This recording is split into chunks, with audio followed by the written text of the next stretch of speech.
Guys, তো চলে আসলাম আজকে আরেকটি মিনি ভিডিও নিয়ে। তো দেখো সবাই চলে এসেছি একদম দৌড়ে দৌড়ে, যেটা কি সাপ। কারণ বাড়িতে দুটো বাচ্চা, পাশের বাড়িতে একটা বাচ্চা, মানে এরকম একটা সাপ দেখলে একটা গায়ে একটা ভয়ই লাগে, তাই না বলো? তো তার জন্য ওই দাদাটা এসেছিলো আমাদের বাড়িতে একটা কাজের জন্য। তো ওই দাদাটা কাজ করছিল, তো হট করে দেখলো একটা সাপ তো ইটের ফাঁকে আছে।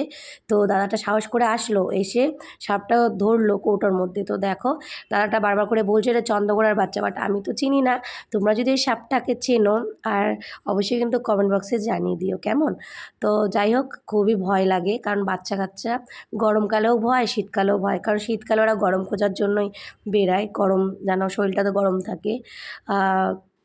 ঘরে আনাচে কানাচে থাকে, আর এদিকে তো জঙ্গল নেই আমাদের বাড়ির সাইডে, খুবই পরিষ্কার রাখা হয়, বাচ্চারা আছে বলে। তো তাও দেখো মানে একটা সাপ উদ্ধার হলো। কী আর করা যাবে, এখন যে জায়গায় জায়গায় এত সাপের আনাগোনা বেড়েছে, মানে বলার বাইরে। যাই হোক, তোমরা কিন্তু ভিডিওটা দেখো আর অবশ্যই জানিও এই সাপটির নাম কি। কেউ কেউ যদি জেনে থাকো অবশ্যই কিন্তু কমেন্ট বক্সে জানিয়ে দিও। তো আজকের মতন এইটুখানি ভিডিও রইলো, আবার দেখাবে অন্য কোনো ভিডিওর সাথে।